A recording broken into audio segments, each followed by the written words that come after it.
Grand Rising family, welcome. It's so good to see everybody. Happy Hump Day. Happy Wednesday, family. Today is January the 21st, 2026, and the time is 12:11 p.m. Eastern Standard Time. You know, 11 is a doorway, it is a portal. Out with the old and in with the new. That's a great way to start the show because we're going to talk about the complete, total, imminent collapse of an empire. The end and collapse of the West versus the rise of the East. So keep checking in, family. I want to put up your comments. Let us know where you're hailing from. We have many people coming in, checking in. Listen to the intro, and we'll be right back in just 1 minute, about 60 seconds.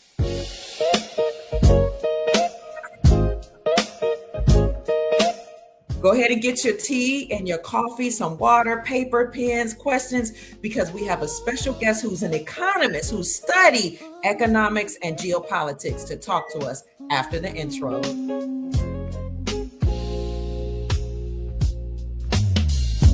MamaKia13, shining wisdom's light, teaching soul tribe how to see through the night.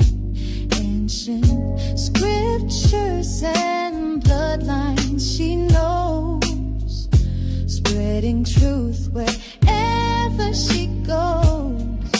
Soul tribe rising, hear her call, raising vibrations for one and all. Dr. Kia shows the way to a brighter, freer day.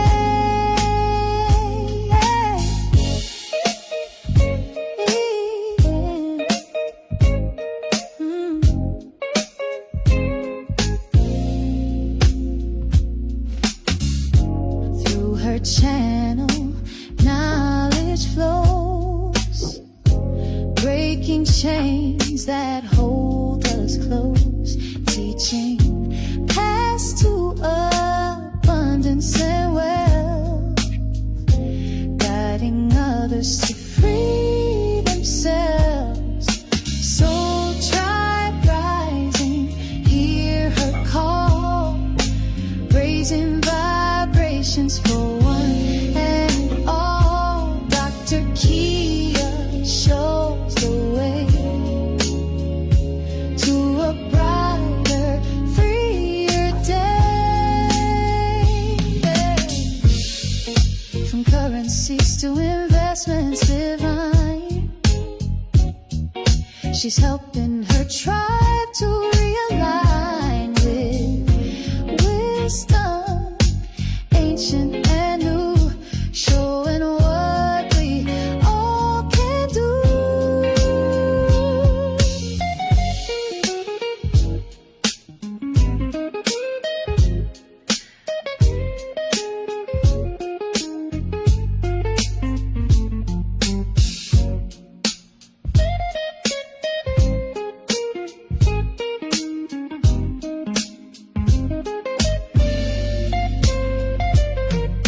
Soul tribe rising, hear her call, raising vibrations for one and all. Dr. Kia shows the way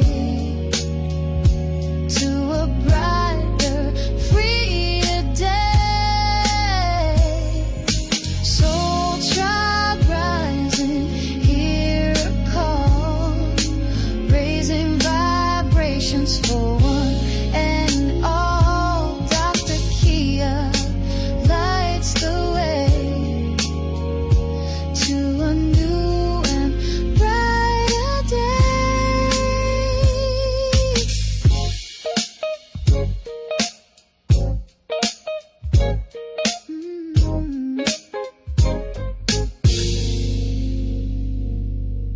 All right, Soul Tribe, Grand Rising.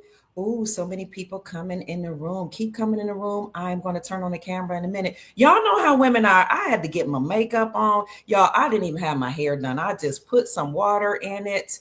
You know how you do. Put a little conditioner in it, swooped it up in a ponytail, slapped a scarf on it to lay down the edges. Child, put on my makeup. Y'all gonna be seeing me on the camera still getting ready. Keep checking in. Grand Rising. I see Florida's in the house. Who is the young lady singing this song? Well, a gentleman by the name of Kenneth, who is a member of our Soul Tribe investment group, had someone to sing that just for Dr. Kia Pruitt. Isn't that amazing? And he doesn't want me to show his face or give him credit, but I'm so grateful. Speaking of somebody from our membership group, if you're interested in joining the membership, here it is. You can click on the link I'm going to put in the chat for you. It's right here in the chat. But here in the membership group, we talk about investments. We know which investments to get into before the whole world, okay? Especially before people that are, just coming into the knowledge of the global currency reset. So we've been talking about precious metals, foreign currencies, land, and I'm going to bring somebody on to talk about how to farm in the upcoming weeks. We've been talking about health in the private membership group, and it's just a way for us to keep information sacred. We also have in the membership group, you'll see that link in the chat, and I'll put it in the description section as well. You are going to see all types of information. For example, what type of banking protocol, hello everybody, we have from the banks on what you need to do and bring to you when you go to the banks for your currency exchange. We have the banking protocol. We also have unveiled all of the countries that have shown and released their new currency that is now backed by precious metals, and it has been revalued. We've been talking about these countries that people are just now talking about now. Months ago, last year, in fact, we were talking about Iran, Syria, Lebanon, and some of the other countries that President Trump had already removed the sanctions from last year. We also spoke about Venezuela last year and how Maduro had actually seceded to or yielded to President Trump 6 months before the news said that he was captured. So if you want to join a private membership group family, go ahead and do that. Check in, click on the link to join a private membership group and follow the prompts and you're in. But for now, we're going to talk about what's going on with the collapse, honey. Hold on 1 minute. Y'all going to help me get ready. This here is a red lipstick. I love red. Red is for sirens. Okay. Red does bring a lot of attention to people, all that. But I love my red. They tell me red is my color. But I also love gold. We're just getting ready. It is Wednesday. I'm just going to take my time. I'm putting on my gold earrings, got my gold jewelry. This is my Superwoman necklace, okay? And this is something that I wear to let people know that my first eye chakra is open. People call it a third eye chakra, but my son Dex Lattimore has always called it the first eye chakra because he said it is your first eye. It is open to receive information from the ancestors and the sun. Usually I like to wear my hair out, but I got it up today and I wear it out sometimes when I'm feeling super powerful because hair, they will tell you is dead, but hair is really living. It is an extension of your central nervous system. And when you wear it out, it actually receives information from the sun and the ancestors. At least that's what they tell me. And before I get started on my show, I'm taking this here. This is my wild oregano black seed oil mixture. Many of you have been asking me about because you're like, Pruitt, your energy is always high, but these days it's been through the roof. That's because I've been taking my black seed oil and oregano. Put it right underneath my tongue and woo, child, woo, I'm ready. And for those of you who've been asking me where I've been getting my black seed oil, which for many of decades, actually many of centuries, people have been taking to grow their hair, to remove the gray from their hair. That's the wrong link. People take black seed oil for a number of things to boost their energy. Also, people have taken black seed oil mixed with oregano because oregano fights against colds and oregano fights against the common cold and flu. Oregano also fights fungi. So when my grandson had a fungus growing on his nail when he was a baby, we put oregano oil on it, and within a matter of days, it cleared up. So anytime people have fungus or fungi on their nails, their nail bed, or your toenails, especially for some of you that get your nails done, at the shop, sometimes they don't clean their products really well. Sometimes you will come up with some type of sickness on your toenail. So you can use oregano oil, and you don't have to use that very, very potent, powerful medicine that you can get over the counter or prescribed. So this website is called Holistic. It is simply holistic.shop, precisely where I get my oregano and black seed oil mixture. It's also where my grandson, who many of you all have met, gets his cacao because he likes chocolate, but he's a vegan. So this raw honey actually has real cacao in it, and there's no sugar added. So we've added black seed oil and oregano to his cacao, and he puts it in his teas and in his smoothies. And he is a brilliant young man, as you have met. He skipped 2 grades. He's 8 years old in the 5th grade, and they really wanted to skip him up more because he's gifted. But you can only skip a child so many times per year. And what we really need to do and what we're working on is pulling him out of the public school system, because my children were at one point in public school, then we removed them and we created a private school for our children. So we're going to do the same thing for our grandchildren. Keep checking in. We have 173 people in the chat. I'll start when we reach 200. Okay. Grand Rising, Sister Belinda, from my hometown, born and raised, Seatown, Cleveland, Ohio. And Levancy is here in Florida, where I now hail, and I just love Florida. It is a free state. I'm telling you, it is a more, it used to be liberal at some point. It kind of on the fence. They say it's a middle of the road, but we're mostly conservative. So I love being here in the state of Florida. Thank you so much, Sister Jelani, for being here. Is that a young lady?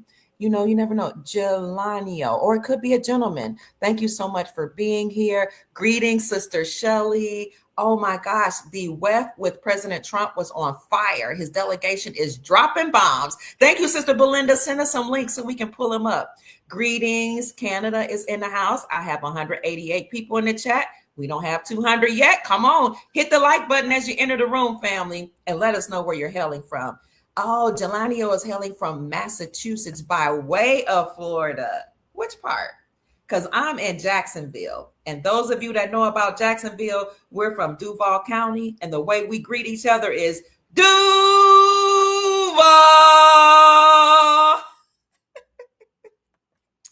All right. I see Houston, Texas in the house.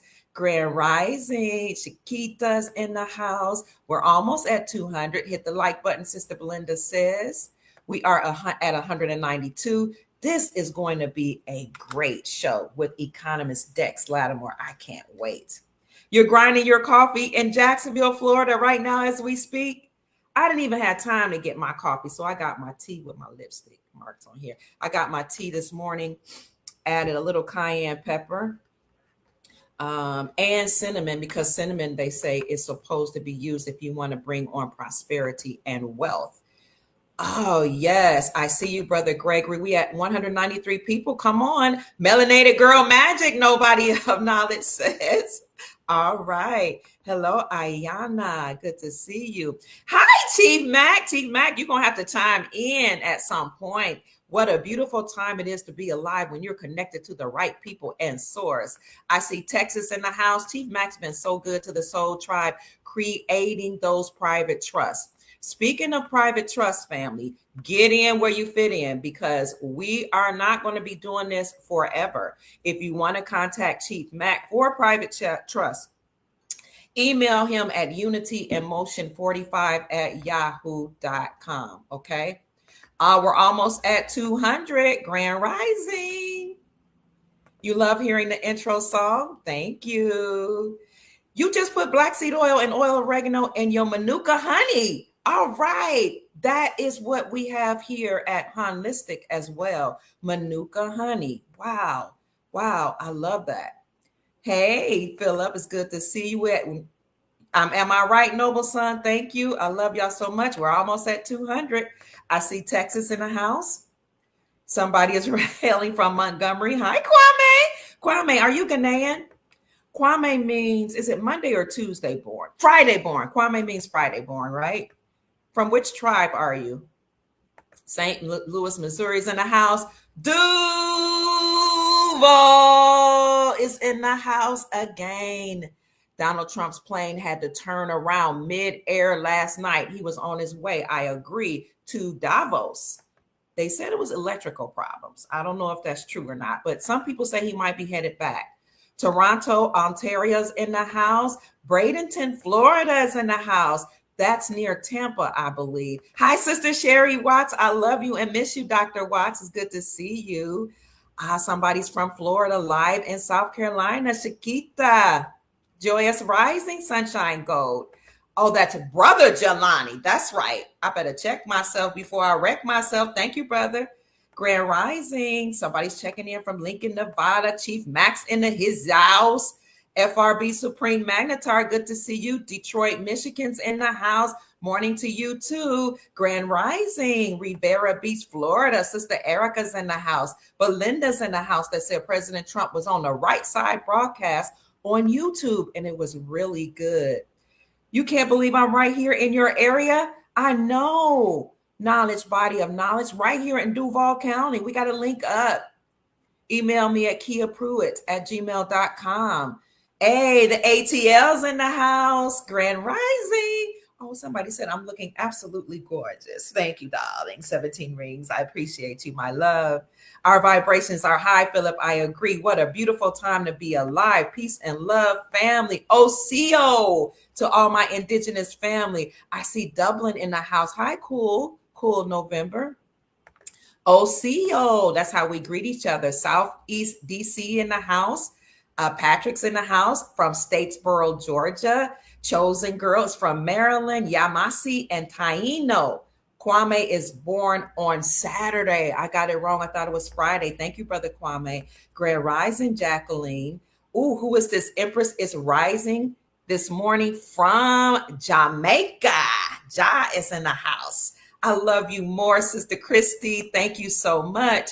Palm Beach County, Florida's in his house. Welcome. Tangerine, Florida's in the house. Now we are at 271 people in the house. Okay, thank you. You enjoy the show? I love that. Enjoy the show equals 167. Sister Carolyn is in the house. Carol Burst from Greenville, South Carolina. And while you all are checking in, I see Holistic from Maryland. OCO, Chiquita. I want to take the time to thank you all so much for watching the show that I did with the Sheik of the Soul Tribe yesterday, Jacob Bay. And we talked about the collapse of the empire and how they're showing us in their coded messages what they're doing, that they are actually done with the show. So we are going to have a special guest to actually go in further about how we can witness or we are witnessing the collapse of an empire. And I just want to say that some of you all have been sending Cash App blessings as you all keep checking in. Thank you, Brother Antonio, Sister Cherise, Sister Adrian, Sister Deborah, Sister Wendy, Sister Aura, Sister Brenda, and T. Mac in the house. Thank you so much for all you do to support the Soul Tribe. So without any further ado, family, I have here a gentleman who studied economics and business. His BA degree is in business and economics. Actually, it's economics within the discipline of business. And he also has a minor in Pan-African studies as he was traversing many countries in Africa and South, North, and Central America. So he got a dual degree in Pan-African Studies and Economics. And then he did a discipline as well in, what do you call it? I want to have international business. So he has spoken with many chiefs of many tribes in African nations.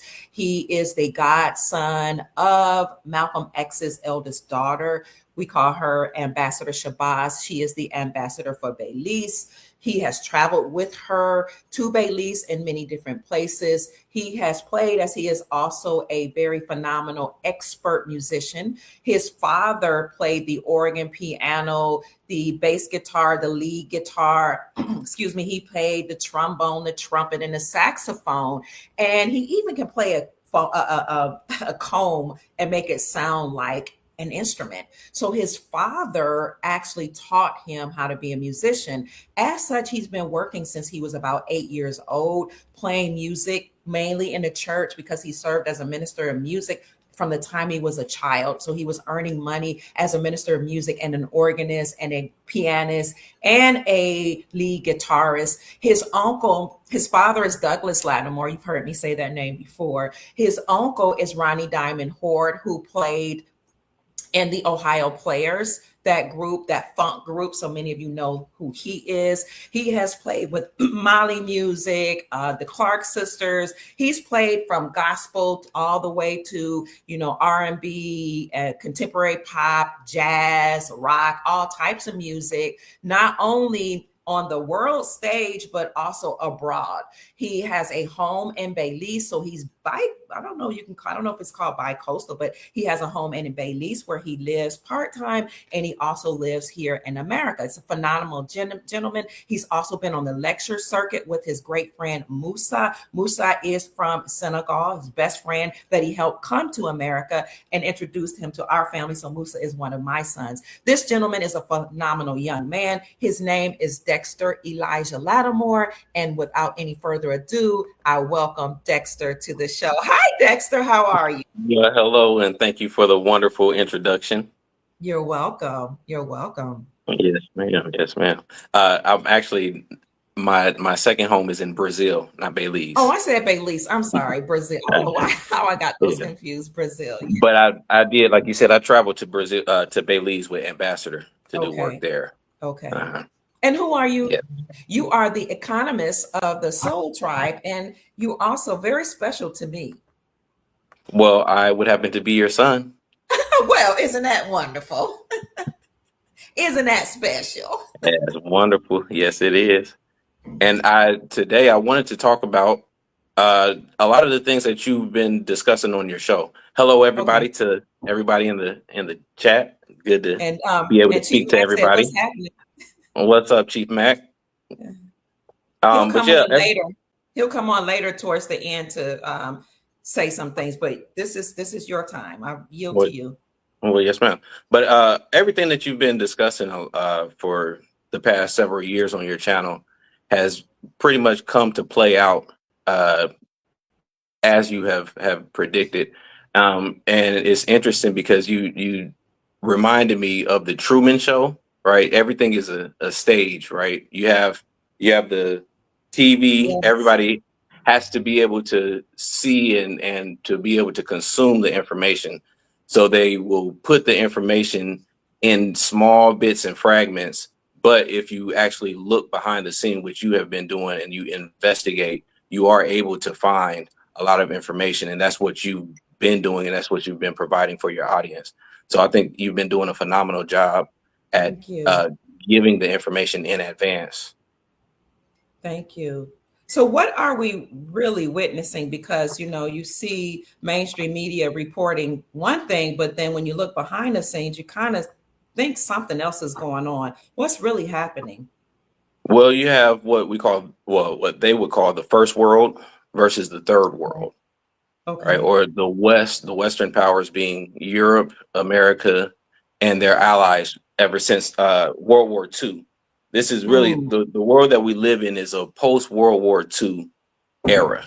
So okay. post World War II, America became the superpower of the world, Okay. and America and its allies pretty much confiscated the world. Right, everybody had to yield to America and its allies. Mm, Um, the problem with that is for America, it's been very expensive, right? So that's where you have Donald Trump, for example, who has been pulling out of a lot of these organizations that America finances, right? We have, as we've talked about the last time I was on your show, America has a debt crisis, right? We're $38 trillion in debt, and that's just the government debt. So every mm, time America has a problem or a crisis over the last, well, really almost throughout the history of America, what they do is they'll print money, right? Especially in the last 25 years, right? So in 2000, for example, our debt was at about $5.7 trillion. Okay. We have not had a balanced budget in many a decades. So at a certain point, you either have to balance your budget or you go bankrupt, right? And Okay. so America is at the point where they're kind of facing that bankruptcy status, and they're saying, okay, well, what do we do? This is the reason why Trump was elected, right? The whole slogan, "Make America Great Again," right? In his first term, if you remember, he was saying that we have poor roads, we have poor infrastructure, right? Mm-hmm. If you go out to other countries, there are countries that you would think are not doing well, but they have good roads, good infrastructure, good Medicare, medical systems, and America doesn't, right? America is behind in a lot of things. So Trump's slogan was "Make America Great Again." We need to pull all our resources, pour it back into America.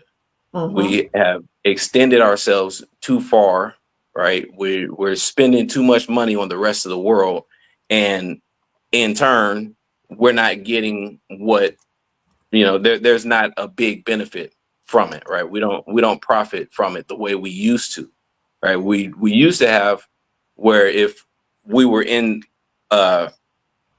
well, I would say all of the organizations that America created were originally created for the benefit of America, right?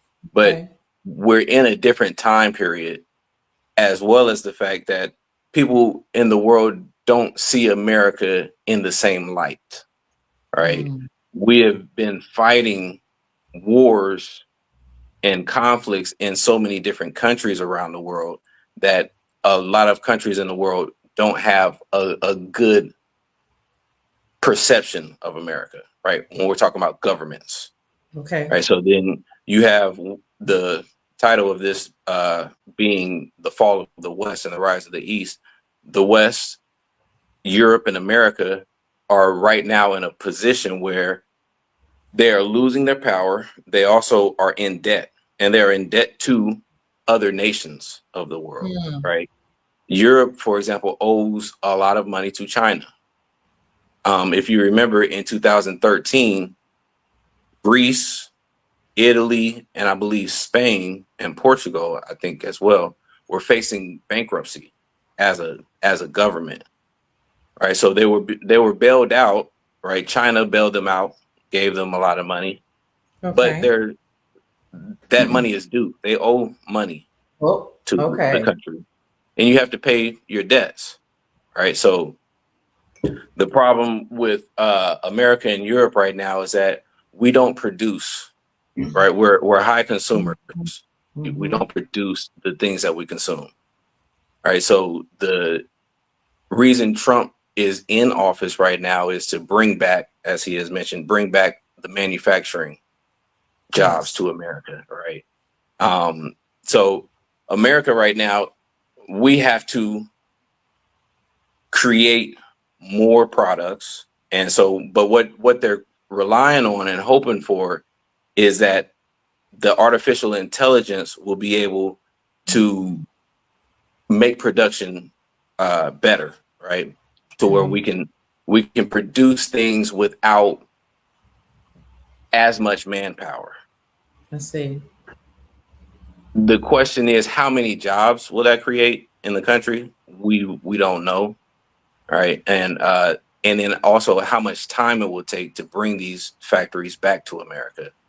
We don't know that, but we can speculate it might take like 5 years to build those factories and create those jobs.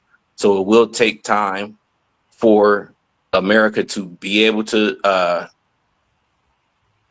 catch itself and kind of be in a good position financially and economically.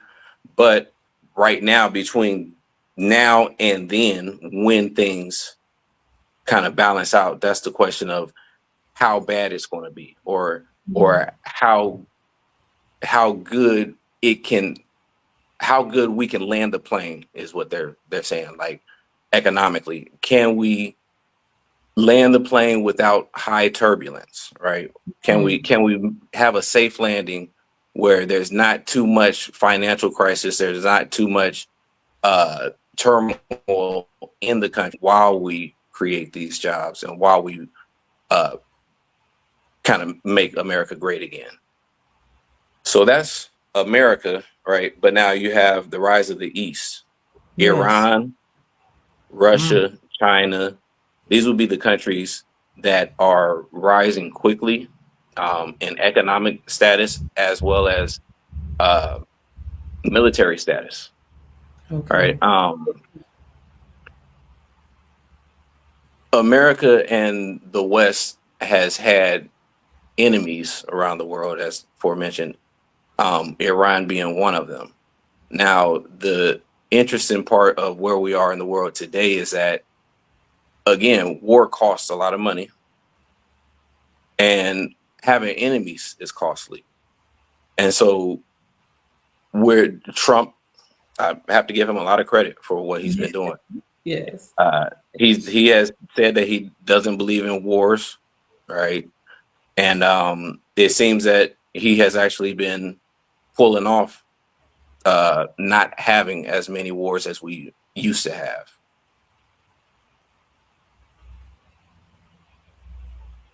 Now, uh, what happened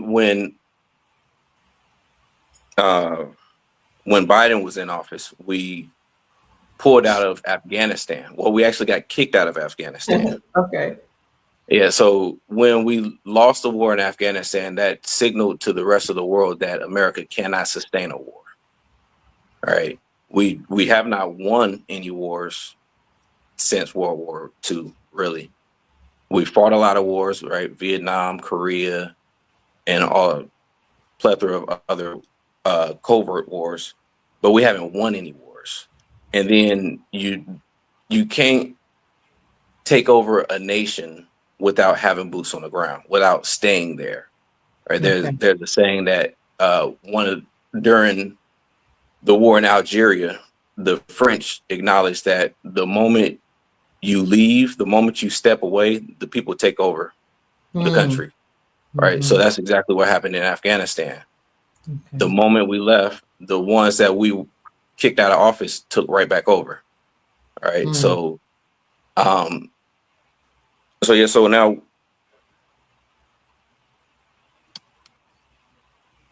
Before you continue as you're gathering your thoughts, let me address this. Some mhm, guy says the West ain't falling. Laugh out loud, y'all wish.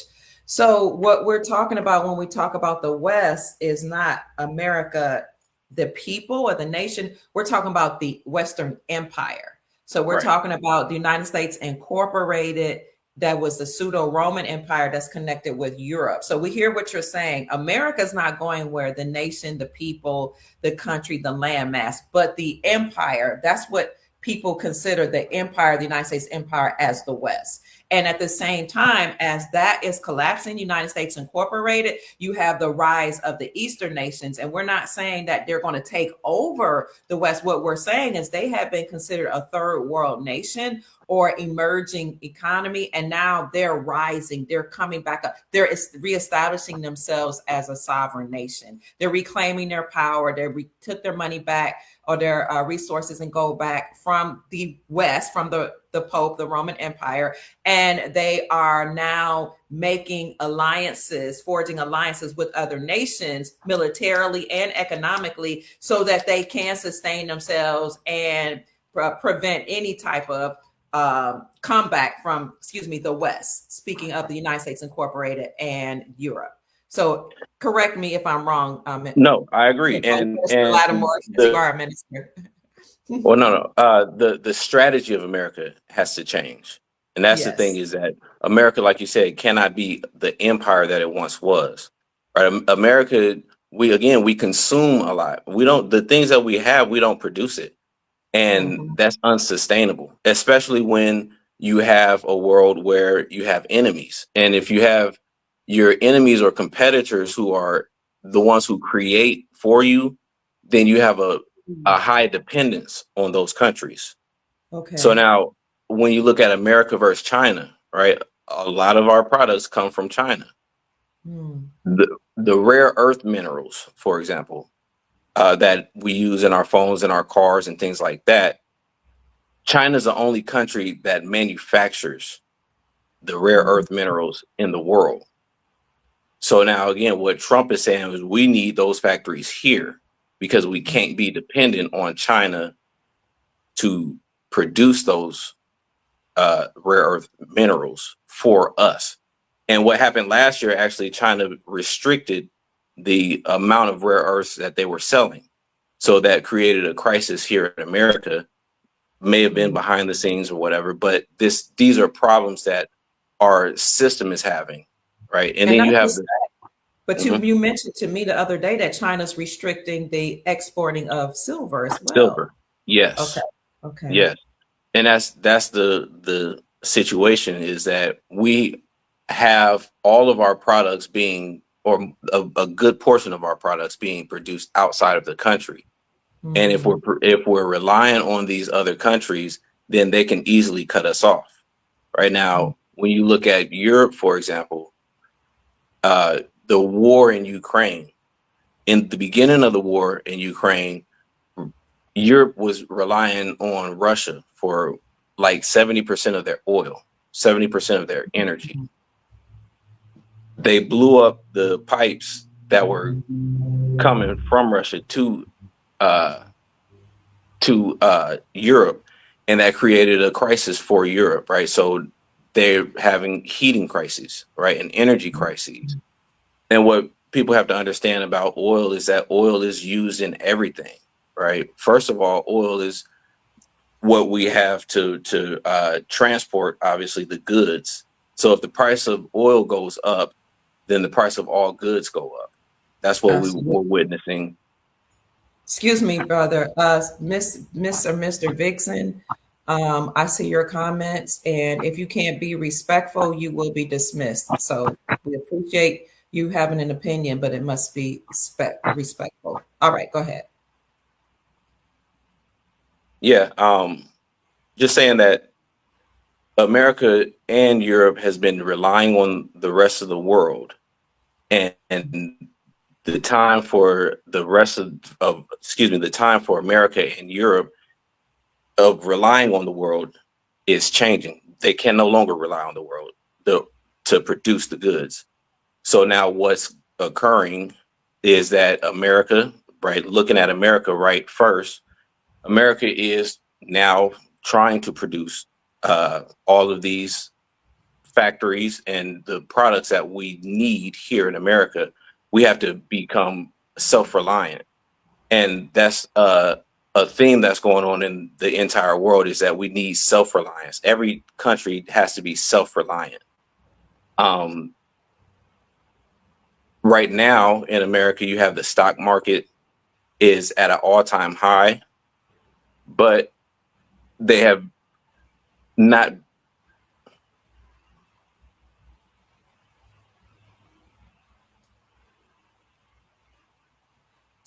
I'm listening. Can you hear me? You I'm froze. sorry. Okay, you froze. Go ahead. Yeah, America's stock market right now is in a bubble, right? Mm. And the stock market is, we don't know what will happen, but we are suspecting that the stock market will have a correction, a huge correction. Mm. Over the last 5 years, America has been the corporation of America has been buying up stocks, right, and pumping money into the stock market to give us these all-time highs. So are you saying it's not, so it really shouldn't be what we see it as? They're just, it's fictional, the high is. Yes, we have Okay. artificial inflation Artificial. of the stock Okay. market and of the economy of America. And what happens when the stocks crash, right, is the prices obviously of the stocks go down substantially, but that means that the wealth of a lot of the people of America is lost, right? So it's important to actually, if you have any stocks in like the S&P 500, it's important to watch and be mindful because a lot of people in the stock market uh, the experts in the markets are saying that we're going to have a correction, and they're expecting that it will be this year. Now, what do you mean by correction?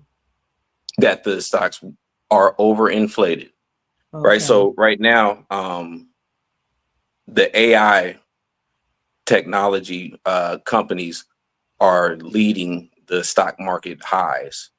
So you have like Nvidia, Google, OpenAI, Tesla. These companies are the top companies in the world and in the stocks. But people were saying that the they're not producing as much as what their stocks represent, right? So Mm, you have uh, people believing that the companies are doing well, and so they'll buy the stocks. But what happens when people lose faith, or when they look to see how productive the companies are, and if they can actually make money, a lot of money will be taken out if they're not actually producing on the level that they're expecting, that the stockholders are expecting. mm, mm, So like Nvidia, for example, has over $1 trillion budget, but they're producing at $50 billion around about. They're meaning that they're not making as much money as people have valued their stock to be. mm, mm. Yeah, there's no body of knowledge is saying a lot of stocks are fluff with no actual bank backing. Exactly. Mm, And so there's a lot of people are looking and expecting that the stock market is going to again collapse in like 50% to 80% wow. levels. Yeah.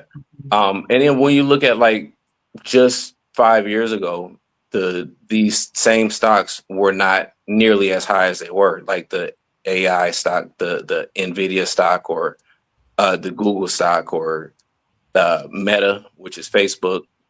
They were at like say $100 per share, and now some of them are at like $400 or $500 a share. Mm, So again, when the government has any financial crisis, they print money, okay. right? When they Yes. print money, that does not make them any more productive. That does not make the country any more productive. Mm, mm, They take that money, and the first place that the money is invested in is the stock market, and then other financial companies, right? The banking system. Right now, the banks and the stockholders are expected to take that money and distribute it out further into the economy, right? So the banks are expected to loan out loans, bank loans, or credit cards, or housing loans. But now the money, because it's only being printed and we're not producing at a high level. Excuse me, I'm sorry. mhm. Give me 1 second. Okay. So this is an interesting conversation when we're talking about stocks, family, because a lot of people they're wanting to take their money out of the banks and trying to figure out what should they invest in. So some people are investing in precious metals, and then others are investing in stocks. And my son and I went to the local coin shop to ask him certain questions. And I always tell you all to develop a relationship with local merchants and especially your local coin dealer. So I was asking him even about mining stocks. And he had some of the same sentiments as Dexter, who's an economist, that you even have to be careful with mining stocks. Do you remember that, Dex, that conversation? Yes. So, and Yeah. he was saying that the stocks, as you mentioned before, the mining stocks. Hmm. Thank you. The mining stocks are able to the. I'm sorry. It's okay. Yeah, but Brother Ruben wanted you to just take your time. It's a lot of information you're giving out, and don't pay attention to the comments. I apologize if me bringing them up kind of distracts you. I won't bring them No, up. it's okay. But yeah, the when you can invest in mining stocks, and there are Hmm. good stocks to invest in, but you have to be careful of what stocks you invest in here in the US, because again, uh, a lot of the stocks are overinflated. But now what a lot of people in the stock market are doing is looking at emerging markets, right? Mm-hmm. So you have a lot of uh, countries like China who is doing, their stocks are doing well, right?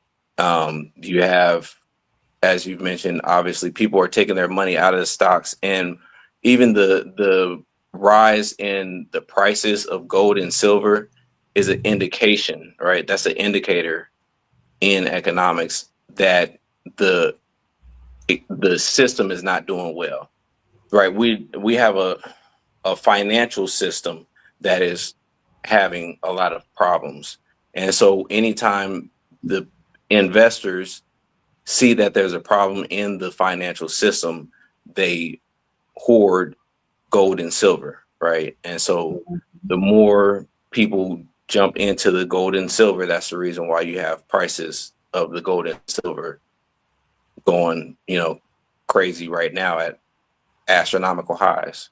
Oh, can I say something too? You were speaking of the rise of the East and the collapse of the United States empire.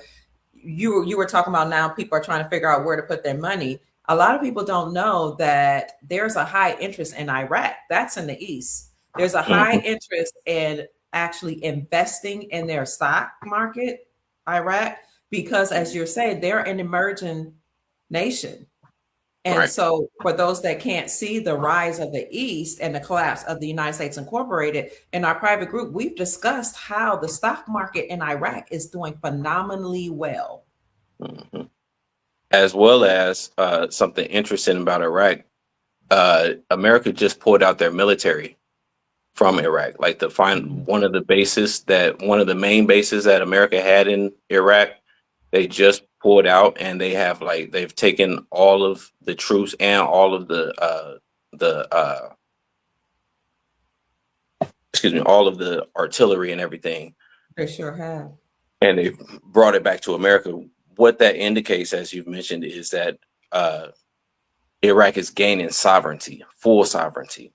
Full And this sovereignty. is this is what pretty much every nation in the world is going towards, is full sovereignty. Hmm. And you look Yeah. at America. Go ahead. And I don't want you to lose your thought. Go ahead. Okay. And also Iraq just created a large transportation hub.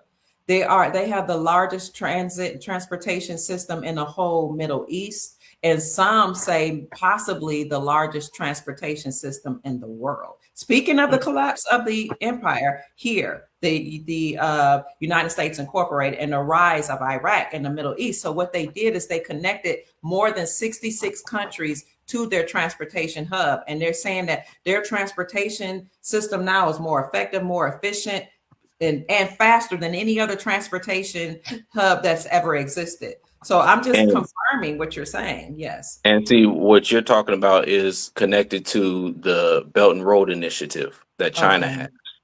So Okay. China is working to recreate the Silk Road, right? Mm, So the Silk Road was where they did trade in Asia, from East Asia all the way to Europe and into Africa.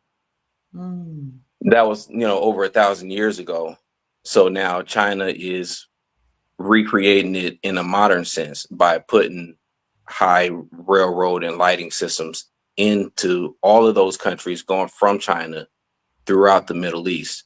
And you have Iraq, uh, Iran, Pakistan, Afghanistan, all of these countries have been working with China to create this road, which is going to help with production, right? It's going to, because you need the railroads for transportation of all of the goods, right? So mm. there's going to be a lot more ease of travel in these countries.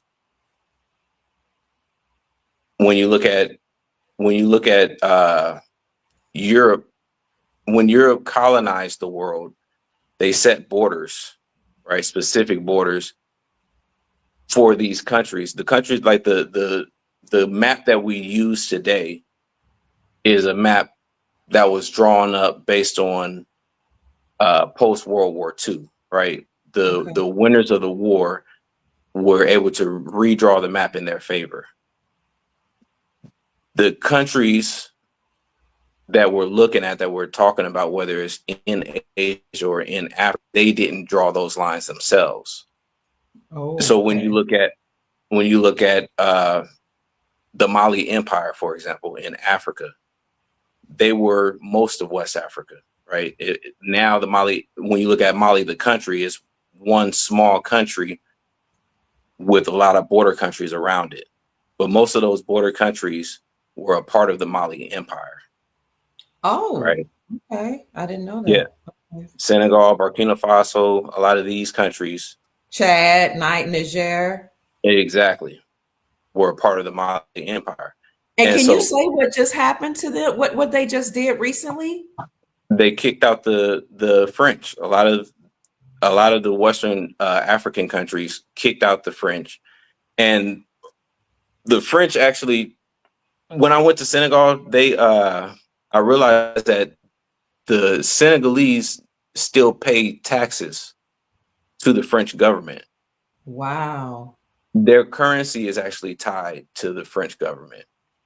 Okay. They have Mm, what they call the French CFA, or the French CFA. So they're still using a currency that's tied to the French dollar, okay. as is most of West Africa. I think the exception being Ghana, Nigeria, and maybe Gambia. But the reason that they're kicking out France, obviously, is because it's a new day. They're actually at the point where they have enough power, enough military power to oppose the French regime, right? Um, Russia has been the ally for most of these countries in terms of um, the military might, right? Being able to oppose America militarily and Europe militarily. Whereas China has been the financial backers, right? So Mm, you have the International Monetary Fund, the IMF, mhm. and the World Bank. These are American and European financiers of governments. So anytime the world wanted a loan, they would get the loan from America, or the IMF or the World Bank. Okay. China has become the new alternative. Mm, And a lot of the world is now using China, right, to finance their projects that they have in their countries. And you see, I've always wondered about China. I've been kind of on the fence with China because when we were in Africa, we saw them mining a lot of the gold in Ghana. And then many of the Ghanaian miners, the young men, were saying that they would rather have European bosses in the mines than Chinese bosses because the Chinese bosses were cruel, So I've been kind of on the fence with China. I hear that they're financing, many of these emerging nations, but then I saw them mining the gold in Africa. What's your stance? It's difficult, right? Because Okay. you're having to choose, if you're Africa, for example, if you want to work with China or if you want to work with America. But for the governments, they choose China because they've already been working with America and or the United States and Europe, and it's actually put them in a chokehold where they haven't been able to Mm, produce anything of substance. They're not, like, their infrastructure is not as well as they would like it to be, and okay. also it's a political attachment to any money that you get from America.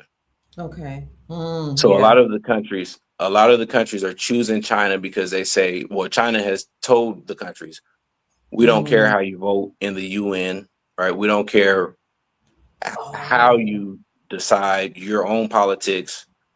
For example, America was forcing the world to become a democracy, and every country doesn't want to be a democracy. Yeah, the adept more agrees with you. He says internationally, I would think that China would be the lesser of the two evils when it comes to China versus the West, the United States And Incorporated. Okay. right. And that's the way that other nations are looking at it, is China would Mm, be the lesser of two evils. And okay. China has not shown to be where they want to take over the world, right? America and Europe actually took over the world and Right. oppressed the world, right? And Mm, colonized the world. So mm, all of these countries remember the colonization and they're looking for alternatives. And China has been mm. the biggest alternative to the Western powers. I see. Mm, mm. Yeah. Who is this? No body of knowledge saying it's like it's a double-edged sword. What, what do? You have to choose the lesser of the two evils. Yeah. And now, but this is the reason why it's important for the other nations of the world and for every individual to learn how to be more productive, right? The Mm, countries are having to find out how to be more self-reliant.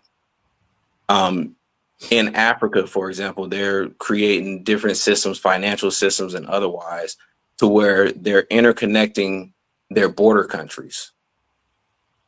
Because before, if you were a border country, you still had to use the American system, SWIFT, for example, the banking system of America, in order mm, to do business across borders.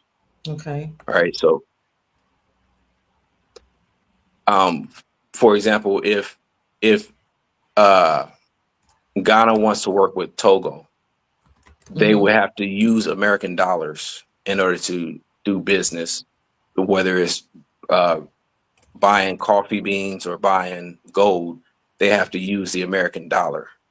So Mm, all of these other countries in the world are finding different ways of doing business across border, right? And within their own country in order to be more self-reliant. So you're talking about self-reliance. That's very important. As we witnessed the United States Incorporated collapse, not in America, but the US, a lot of people are worried because they're thinking we're going to lose our jobs because the government is downsizing. We're going to lose our savings because the dollar is collapsing. How can people become more self-sufficient in a system that have taught us to be so dependent upon them? Well, I think the immediate, like really what we're going through right now is going to be the hardest part, right? Because a lot of people have already lost their jobs. A lot of people Hmm. are working two jobs to sustain themselves. But it's going to be a matter of people pulling together, right? Community. I think we're entering a time period where we have to be more communal oriented, right? Mm, mm, Um,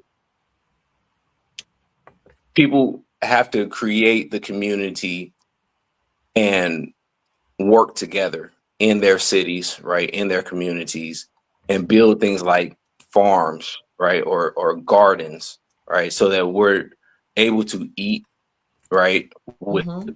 without dependence on even these major corporations. Excuse me, because a lot of these corporations are actually ceasing to exist right now. A So lot of the corporations and here in America, like the here in businesses, the America, companies. yes, Okay. a lot of the businesses are failing. And Okay. so we as a people are going to have to learn to be more self-sufficient. We're going to have to learn to create things, right? Mm, Um, mm, we have to learn to create jobs even, right? We have to figure out what's needed in our community and figure out how we can be beneficial in our community. mm. This is your area because you've been talking about this for years. You foresaw the collapse of the United States when you were in college. I remember you talking about it. That was way before Trump. And you were telling people, and you started a church, it was an international church, and you were telling people to become more aware of what's happening to become more self-sufficient. You said, families are going to have to get together. You talked about communal living. I want to go off the screen just temporarily so you can talk about what that means to be self-sufficient and what that looks like, if you don't mind. But I'm right here, just going off the screen Sure. to let you. Yep. So yeah, being self-sufficient, we have to learn to come together as a community. We need to learn how to grow our foods, right? It's just the simple things that we need. But I think overall, I think the country will be fine. The nation will be fine because there are jobs that will come back into the country. Um, Yeah, more yeah, jobs will it's just come going to back. take time They'll come for. back. Yeah, Go ahead. I'm sorry. They'll come back, but in the meantime, you talk about what people need to do, and it makes people uncomfortable when you talk about communal living, pooling of resources, being self-sufficient. I'm just going to be off the screen just for 1 minute. I want to hear you talk about that. And Yeah. I again, I think we need family, right? Families are going to have to come together because things are right now are expensive. And so we need to learn how to cut our expenses. All right. We need to learn how to balance our budget. We need to learn how to find ways to bring our resources together to buy things that are essential. Right. We need things like we need housing. right. And actually, housing is actually right now becoming more affordable. Right. When we talk about the bubble, right? Everything being overinflated. The housing market over the last 5 years were overinflated. The prices were astronomically high. Right now, you're actually witnessing a time period where the prices of houses is going down, and it is expected to continue to decrease. This year and for some time. What Donald Trump is doing, he's trying to find ways to make housing more affordable. So I think this is a very important time for the people here to invest in housing, but Mm, do it in the right manner, right? You don't want to buy the most expensive house because oftentimes the realtor will advise you to buy whatever the most expensive thing that you can afford. Obviously, mhm, they get paid more based on how much you're of a house you buy, but you want to take small steps, right? Buy something that's affordable that you can live in and pay it off as quickly as possible. mm, Another thing that I think people need to do is to pay off their debts in general. mhm, Find ways uh, to figure out, because debt is not a bad thing per se. Having a balanced budget is important. So now being able to afford a car outright or a house outright is almost impossible for most people. mhm, So you want debt, but you don't want too much debt. And when you mhm, get debt, you want to pay it off as quickly as possible. Right. So mhm, if you buy a house, for example, you shouldn't just make the minimum payments. You want to pay more on your principal, right? You want to pay up on your principal as much as you can so that you can own the house sooner, mm, right? You want to have financial freedom, and mm. owning a house is obviously uh, a good way to set yourself into the position to have financial freedom. Yeah, when I was young, when you were younger, you just blew my mind away. How you used to think, because you read Think and Grow Rich. No, not you read Think and Grow Rich, but you also read Rich Man Poor Man when you were like 8 years old, and Rich you dad, said, poor dad. "Mom, Rich Dad." I'm sorry, Rich Dad Poor Uh-huh. Dad, by Robert Kiyosaki. You were 8 years old, and you said it's important to own your house. You said buy a house, don't rent if you can. Own your house, and then invest in silver and gold so that you can have a place to store your wealth and to grow your own food. So you were one of the lone voices saying, buy, don't rent. And you kept saying in the so-called Black community, indigenous community, we've gotten this mindset that I'm going to rent, but when you're renting, you always say you're paying somebody else and you're building up their empire instead of creating stability for yourself. I remember you saying it as a small young boy. And you never own it, right? So No. if you're a renter for life. If Mhm. you don't buy, and this is again our problem, not just I would say as Americans, we don't own things anymore. We've become a renter nation. Like we are so financially tied up that it's almost impossible for people to own things, right? And the cost of things have gone up so high, right? The Mhm. cost of housing is crazy right now. It's higher than most people can afford. But this is the reason why I say as well, we have to bring our money together as Mhm. families, right? Mhm. Because if it's unaffordable for one person, that doesn't mean that it's not unaffordable for multiple people if they bring their money and resources together. Absolutely. We have some people in the comment section that don't agree that you should pay off your debts because we already have a trust. And we all know that we have a trust that was created with our birth certificate bonds, and that at some point, we're going to have access to our trust. But right now, if you don't have access to your trust and you're high in debt, then it's going to be kind of hard to survive. I know we want to live in the world where everything's paid off, and it is paid off through your trust. But what do you say to that? I say that's wonderful. And if you can live without getting debt, then that's good. Yeah. But I think that being able to use that is a strategy. All right. Mm, It's everybody has the option of deciding how you want to operate your finances. But if you can't afford certain things, you're going to have to go into debt. yeah, that's just the And reality. yeah, and again, debt is okay. It's just you have to know how to manage your debt, and you want to Right. be able to use debt strategically to your advantage, so Hmm. that you can be able to afford the car that you want, to be able to afford the house that you want, to be able to afford the to be able to get credit cards, for example. Being able to use credit cards is good, right? Because it gives you a window to where you have 30 days to pay off or pay on your credit card. And you can, whatever money that you make during the, for your salary or for your wages, you have time to use that elsewhere. But a lot of people right now have high credit card debt because they're Yeah. not paying off that balance. And so Right. what I say is, if you use that, pay it off. And I think it's also just a good practice to be able to pay off your debts because it makes you financially disciplined. It And does. I think it's important for people to become financially disciplined.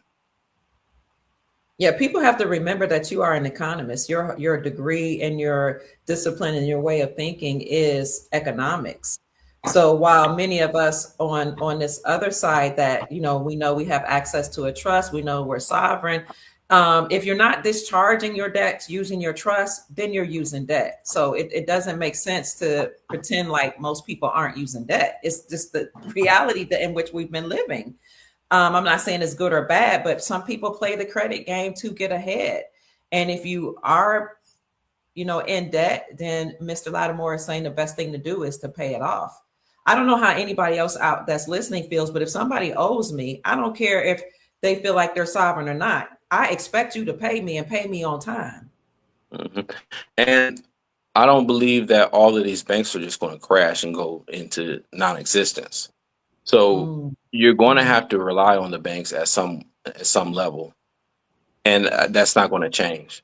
So you're going to want to be able to borrow money, but you're going to also want to pay that back as quickly as possible, because it gives you the mm, ability to borrow more money, right? And it's again, it's a matter of what kind of strategy do you want to use for mm, getting ahead in life. But when you're talking about building wealth, you have to ask the question: how do you build your wealth? Right. One of mm, the important ways of building your wealth is by owning a house. That's what most people invest in. That's what most people's wealth is in America, is their Mm-hmm. house. Mm-hmm. Now, you don't, the reason why it's important again to pay off the house as quickly as possible, you never know what your financial status will be 5 years from now or 10 years from now. So if you have a 30-year loan on your house and you take 30 years to pay it off, you could end up not able to pay your rent, or excuse me, your mortgage at some point. Mm. And anytime that happens, you get 3 months after a while, you'll get kicked out of your home. All right. So you want to be able to pay off your debt so you can own whatever it is that you're buying, Mm. whether it's your car or whether it's your house. You want to pay it off as quickly as possible. That's Mm. just, going to the debt if you just choose to go into debt. Thank you so much. Can you give us an idea of what the East is going to look like now that they're regaining their sovereignty? I think the East is going to improve quickly. When you look at the infrastructure of a lot of the third world countries, they are they're pretty bad. But you Mm. have the development of a lot of new technologies. Like China has a way of building houses and properties to where they were building cities overnight in China. Mm. So a lot of um, a lot of these different nations are going to improve quickly and then actually do it at a low rate, at a low price. Because when Okay. you're a poor country or when you're a poor nation and you don't have the finances to compete with like America or the first world, you have to be strategic, right? You have to use pennies and make things out of what you have. So they were able to take their small money and be very creative and use the technology to their advantage. And from the technology that they've created, they've been able to advance their societies. What these nations will look like, uh, we're going to see a lot of first world nations pop up, I'll say. Mm. Mm. Mm. But again, I do believe that America will be fine because, for one, uh, America's a big nation, right? So, and Mhm. we have the capability of producing at high levels. And I think we're maybe like top five in population, Mhm. right? So your population numbers do matter in terms of your competitiveness in the world. So I think overall, America will be competitive, but again, they won't be holding back other countries from being successful. So, whereas before we saw the roads being bad, the infrastructure being bad, now they have the financial support of China, they have military support of Russia. So they're positioned to, I guess, to be financially okay and fight against the West if the United States Incorporated ever tries to come back again to destroy them. Because Yes, when we're speaking of the West, we're talking about all these nations that actually enslaved the East, right? yes, So, that's correct. because even in Africa alone, you have the French that colonized Africa. You have Portugal, I think, right? Hmm. Yes. Europe or Britain. All these European nations that's in the West have enslaved a lot of the African nations and the rest of the world. Hmm. Yeah. Okay. So Okay. yes, I agree. So when you look at colonialism, it was Spain, Portugal, France, Britain, Mhm. Germany. They went out into the world in the 1500s all the way up to the present, and they conquered and colonized the world. And Mm. they suppressed these nations. And they also confiscated their resources. Okay. So, like the gold and the silver and all of these minerals that you discussed,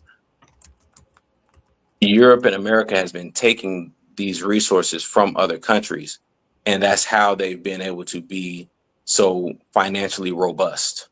Mm. Mm.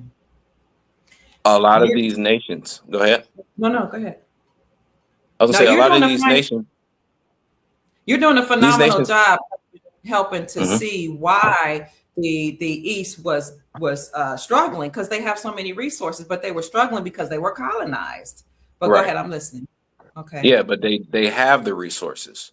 So when you talk about like them revaluing their currencies, they have been stockpiling in gold and silver and other resources like oil to be able to back their currency. So that's making their currency stronger so that when it is revalued, it can be valued closer to one to the US dollar, Okay. right? Which you look at Ghana, for example, the Ghanaian CD right now is like 17 to 1. But when they Yeah, first when we create were there, it was 3 to 1. When we were there, exactly. yeah. And when the CD was first created, it was 1 to 1. I So didn't know that. it's lost a lot of value, but it's comparative to the dollar and the excuse me and the euro or the British pound. Okay. So when you compare other currencies to the British pound or the euro, which is what most of Europe uses, or the US dollar, it doesn't it's a low um value, right, for the other currencies Okay. because they've been subsidizing Europe and America with their Mm, resources. Even the mm, United Nations, they've been confiscating a lot of resources out of Africa. A few years ago, a United Nations truck turned over in the Congo, and a lot of mhm. minerals fell out of the back of the truck. So that was when Congo kind of dismissed the UN, right? But yeah, Mm. but a lot of these nations obviously have resources, but now they're actually able to use their resources to benefit their people instead of using those resources to subsidize the consumption of America and Europe. Good, good. Thank you for explaining that. We have somebody who want to join to support you. This gentleman is called the Adept Moore. He's been in the comments confirming everything you're saying, and I just wanted him to contribute because some people just don't know what they don't know. So here we have welcome Adept Moore. So good to see you. Thank you for joining us. We can't hear you. Your You mic. got to unmute your mic. There you go. Peace and love Peace and There to you, you love. go. Dr. Kia Pruitt and Dex Lattimore. Peace and Dr. Kia, love. thank you No. for having me on. It's definitely an honor. Um, but yeah, I was just agreeing 1,000% with what Dex is going in about, especially the financial discipline and the financial literacy, because we know we're in exciting times. And yes, Nassar and Jassar and things like that are going to happen, and trust and things like that. But we have to take it one day at a time. I feel like the gift is really the awareness, but we still have to live our lives as we've been doing before. So we don't want to become stagnant because of those things are available or might be happening, because that'll cause us to kind of deal with the anxiety and depression. Go, oh, when is this going to take place? When is it going to take place? Instead of just taking care of your affairs for today the best way you can, having that financial discipline that Dex was talking about, and that financial literacy, and doing things normally to empower yourself and your family. And then you look up that things happen, those things happen. Cool, we're in that time period. But as for now, we can't just be leaving ourselves in debt or just being irresponsible with finance because the things that's going to happen. You know what I mean? That's kind of what really made me motivated to really just comment on what Dex was saying. Mhm, Well, thank you. mhm. And that's the whole point right there is you don't want to just be in a waiting position. All right. Because as Dr. Pruitt has been talking about Jassara and Nasara for some years now. Eight And years. Yeah, right. And before that, as you said, I've been knowing that the country, the system would collapse at some point. But at Mhm. some point, you still got to go and get a job. You got to pay your bills, and you're going to have to get some debt, right? And then you're going to have to pay it back. And I think a lot, We don't want to hear that. We want it Well, all we paid off for us. that's America for us. We want to consume and not be disciplined and practical and be responsible because we've been subsidized by the rest of the world for all of these years. We think it's okay to just, go bankrupt and, forget about the debt that we have. That works maybe, but it's not necessarily responsible. And when you're talking about banks, they're looking at how they can loan you money, how they can give you money, because banks want clientele. They want to loan money. And if you're able to have a good credit score, for example, they will give you the money. But we need to be able to be financially disciplined, and we need to be able to use the things that are in place currently in order to benefit us as individuals and as families and communities. Mm. Add that more? You want to add to that? No, again, that's 1000%. Got to take advantage of what's going on now. And also it's more about becoming financial sufficient. So we got to use the tools. Some people might not like going to certain jobs that they have, but a lot of people don't know about the other quadrants as far as like investing or even getting that business side of things going.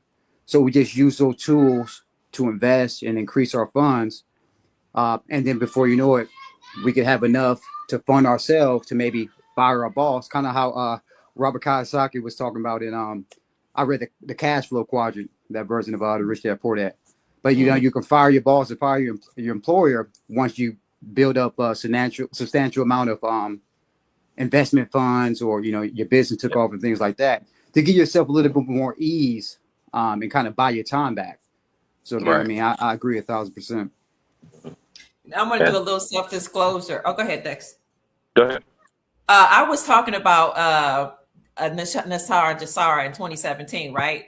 Mhm. Family. And my son kept saying, Mom, buy a house, buy a house, buy a house. This is the time to buy a house. I was like, oh no, Nassar is coming. Jassara is coming. I don't need to buy a house. I don't need to pay off my debt. I'm just self-disclosing. Okay. It's going to be all right. He was like, Mom, you have to live in the now, live in reality, pay off your debt, blah, blah, blah. Yes, the system's going to crash. Yes. I was like, oh no, I'm not worried about any of that. Let me tell you why I wasn't worried. The house got sold that I was going to buy. Today, it's almost doubled in value. I was going to buy it for $150,000. It's now worth almost $300,000. But I was really, really believing in banking, and I still do. This system, I don't have to worry.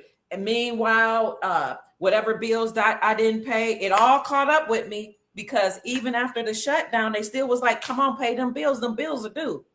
So now I had to work double time to get all those bills paid off and position myself to where I am today. But had I listened to my son in 2017 and been financially disciplined and stopped just waiting on the Jassara, I'd have been in a different position. You see what I'm saying? Right. And I believe it's important to live in. You can live in the dual reality, knowing that Nassar and Jassira is coming and that it's happening, but you still do have to live in the present, right? Presently, people still have to work. Now, one day, will there be universal basic income? They're actually talking about it on TV. Before, when you were mentioning it, no one was speaking about it. Right. It's a reality that can happen soon, but in the meantime, you still have to pay your bills, because we still need, you got to have a place to live. You got to have food to eat, and so you work in the present while building the future, right? Because we don't know when Nassar and Jassira is going to come. The same way we haven't decided when Jesus is going to come. You can wait for a long time, but you don't wait for, and so you want to run your way, right? I discredit You're Jesus. freezing up. You're freezing. Okay. You were freezing. Say it again. Yeah. I was saying, I don't discredit Jesus and the believers of Jesus, but even Jesus said that you have to be prepared for the right now. You have to prepare yourself and save yourself. All right. So we're expecting the government or some body that we are of. Ooh, he's breaking up. You're breaking up, son. Can you hear me? I can hear you. Yeah, I'm saying you can wait and hope for the government or any other group to save you, but you just don't know when or if it will ever happen. And so Mm, since you don't know when or if it'll happen, then you have to be prepared and you have to be self-sufficient. And right now we are too dependent on the system. mm, Everybody in this country is too dependent on everything going exactly how it has for the last, several decades. But mm, people behind the scenes, people in the experts are the ones who are saying that things are about to get bad or at least look a lot different. All right. mm, Again, a lot of these stores are closing down. We're used to fast food, but fast food is not a normal thing. All right. We're used to going to the stores and the stores having all of the products that we want. But there was a time period before where that didn't used to be the case.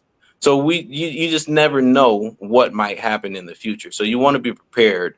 You want to be prepared for the present and for the future. And you want to use strategies in order to optimize what your future looks like.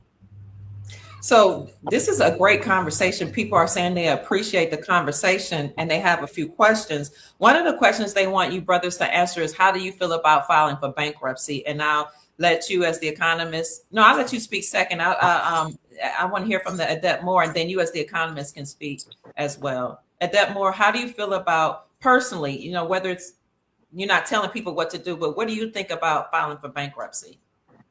I think it's a tool that can be utilized, but I think the more important factor is what caused the bankruptcy, because usually most of those times come from the lack of financial discipline that Dexter was talking about. So if we can just change that factor, then we will no longer put ourselves in a situation to need bankruptcy. Now, some of the richer individuals kind of use it as a tool to kind of get around things, but I think it's more about the perspective you're coming from. I mean, if you're using it as a tool to where if I do this, I'm going to make this step A, step B, and then step C, and it's strategic with it, it can be a tool. But if you're going to use it because it was a lack of financial discipline, and now you got to wait 7 to 10 years because it's on your credit report to be able to do something else or get some more loans, or anything like that, then I think it's going to be detrimental to you, because once that's clear, you're going to be right back in the same position because you didn't learn a lesson from the financial literacy. Okay, thank you so I much. I agree 100%. Mm, Uh, if you need it, right, it's a tool. It's there for you to use, right? Donald Trump has gone bankrupt, or his companies. He's bankrupted a lot of companies. So it mhm, is a tool that can be used strategically. But again, as our brother Adept Moore has said, what's the situation that created you to have to mm, file for bankruptcy? That's the mm, most important question. And that mm, has to be addressed. Even if you file for bankruptcy, you have to be able to practice financial discipline, because for one, as he said, it's going to take time for you to be able to get debt right again, because they'll put it on your credit history.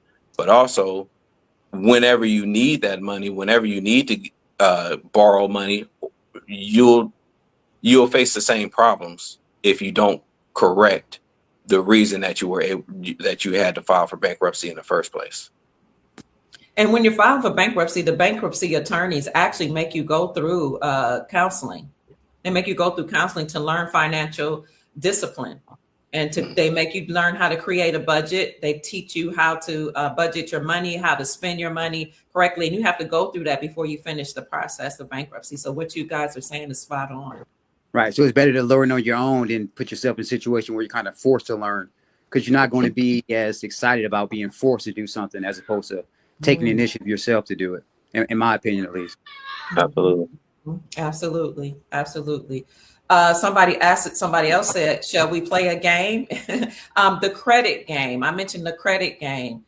Uh, how do you all feel about playing the credit game? Did you already speak to that? I would say I would say to use it.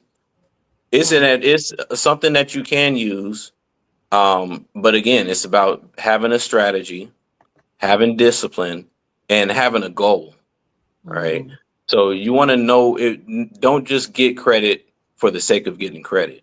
mm, Right. You want to know what the reasons for getting the credit is, and then have a strategy for it. Yeah, absolutely. I agree with that as well. I think the issue is because of the programming and condition is so heavy. And even though it's criminal, but somehow we just don't learn financial literacy in school.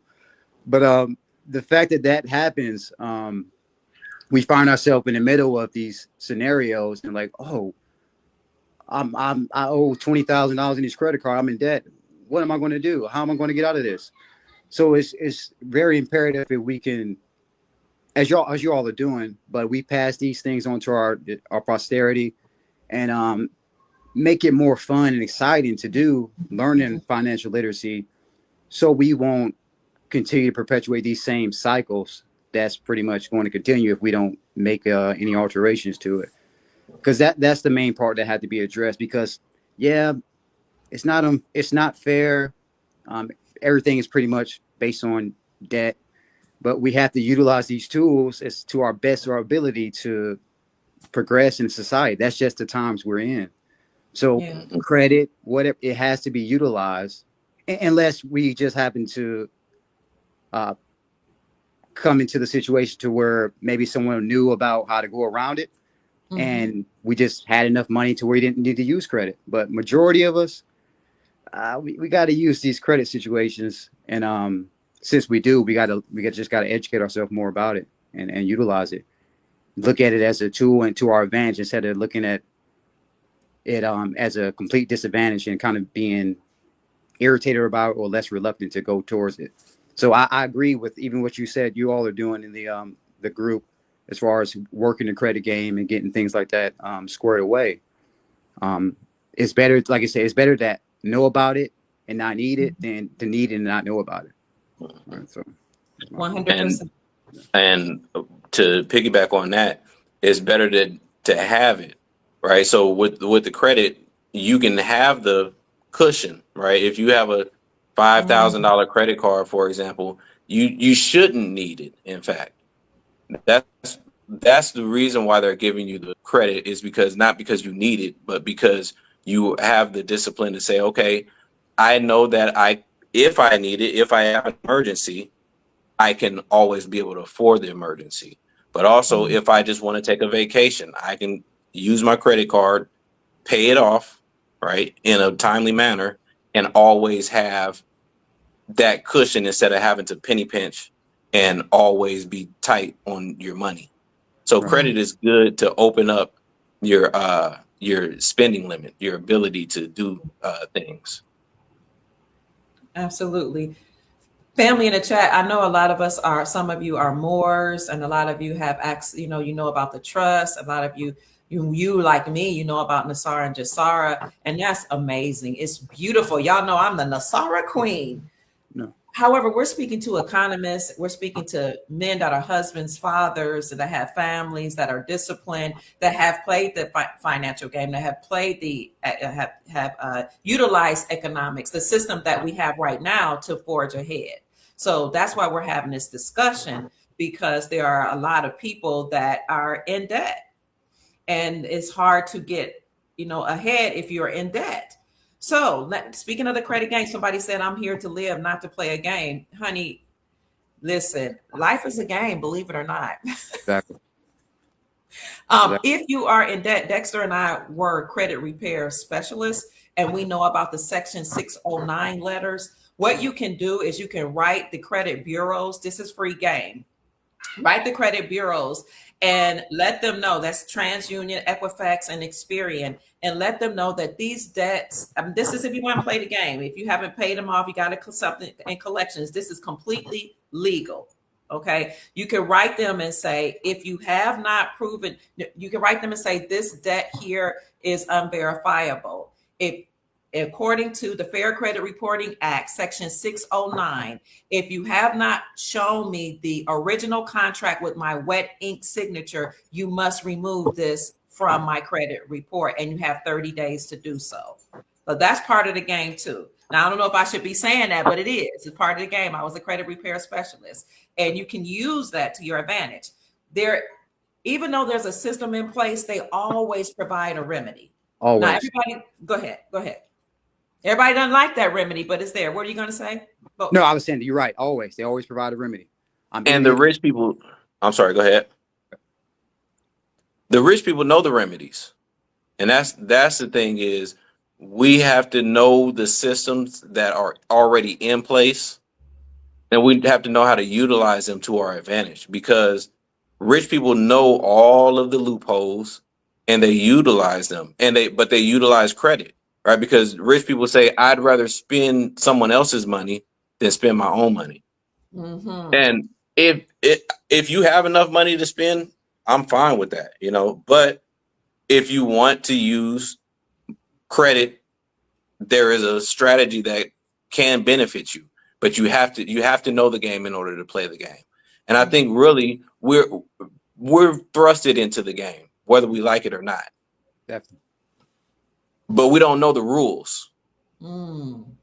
So most of our people, for example, our credit is not good, to be nice about it, because we'll get debt, or we'll let things hit our credit score, but we don't know the remedies.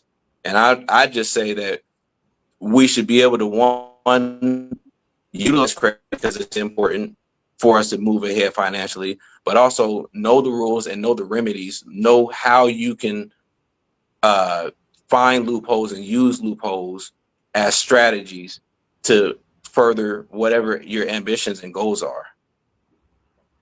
Yeah. And then it like you said, Dr. Key, it is a game. So have fun with the game. We can have fun watching these sports games and things like that. We know about these games and these stats that they have. So why not use that same energy that we use for that into the things that can actually benefit us, like credit, wealth, and things like that. That's going to affect us directly, as opposed to living vicariously through other people's experiences. Yes, agree. And that's a great way to look at it, right? Make it fun, right? Make learning about finances fun. That's the way. When I was learning how to grow my credit, I had to look at it and say, okay, how do I make it interesting to me? All right. And then how do the banks look at my credit score, and how do they interpret what's on my credit score?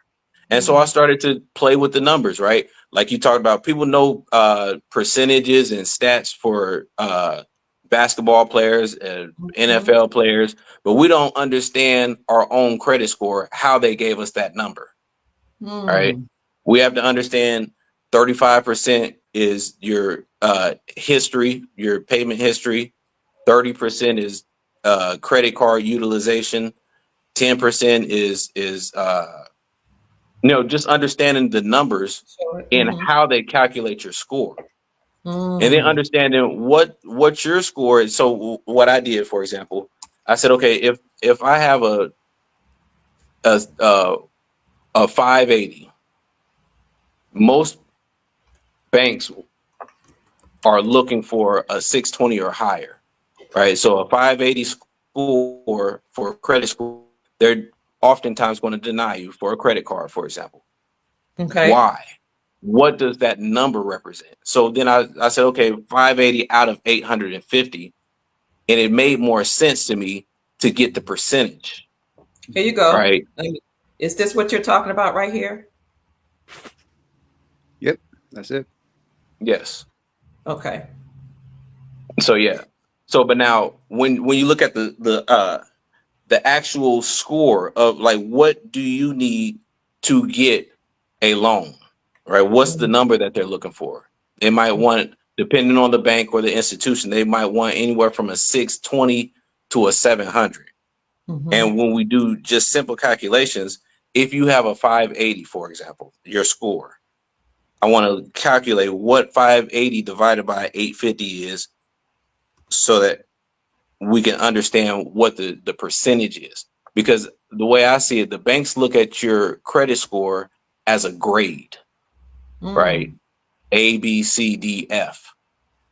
If you're at 500, so let's start with 500 divided by 850. That's a 58%, right? So a okay. bank's not going to loan to you because if it was a test in the class, you failed. F. Wow. You see what I'm This is saying? good information. Thank you both. Thank you. This really is So about financial discipline. If you're not disciplined financially, you're not going to be disciplined in other parts of your life. Go ahead. Exactly. it Exactly. starts with finances. And Mm, you're not just you're not going to be able to accomplish much of anything in life if you don't have financial discipline. You'll mm, always be behind the eight ball, and you'll mm, always be struggling and trying to figure out how to just pay bills, right? How to survive. mm, And rich people have gotten past the survival mode. A lot of us are still in survival mode, and we're not utilizing the tools that are available to our advantage. So mm, again, if you have a 500 score, that's 500 out of 850. That's a 58%. So mm, a 580 score will be 68%, right? So the banks are saying, okay, 68% is still low, obviously, but what's the number? Once you get to the 600 category, then they're saying, okay, you have a 70%, you have a C. mm, So now at a 600 credit score, they're more willing to loan to you. Not all banks, but you give them more of a reason to loan to you because you're showing that you have financial discipline. And going back to that pie chart that you showed, understanding how your credit is divided and how they're looking at the percentages, you can utilize that to boost your score very quickly. mhm. In my And, private group, I actually show people how to clean up their credit and how to increase their score. And I do understand that the credit system eventually is going to go away.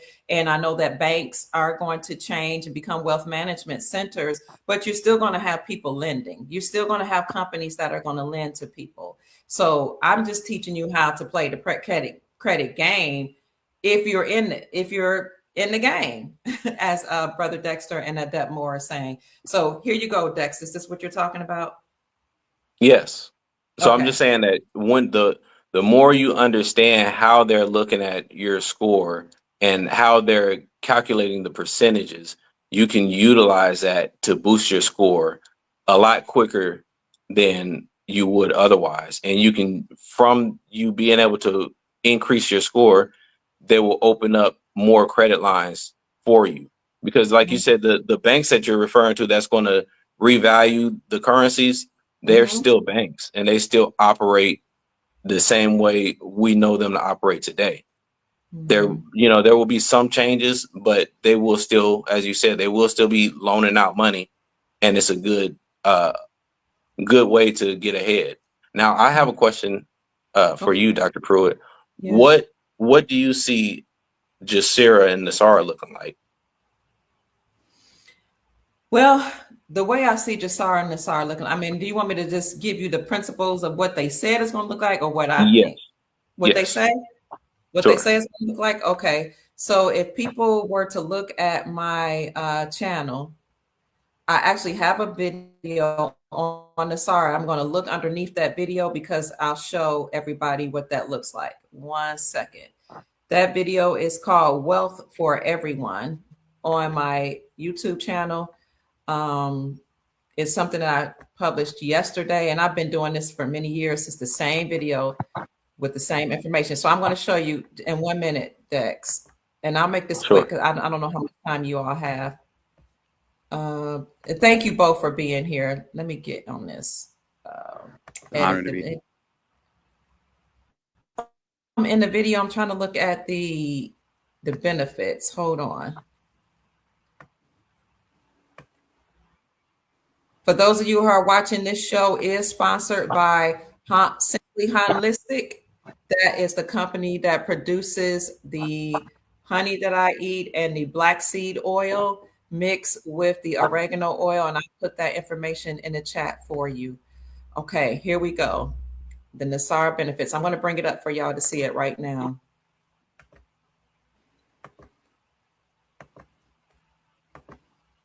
Here it goes. Okay. Can y'all see that? This Nasara benefits? Can you see it on your end? Yes. I'm in the back. Yes. Okay, Yes, benefits on Nasara. This is what the video looks like here. Wealth for everyone on the planet.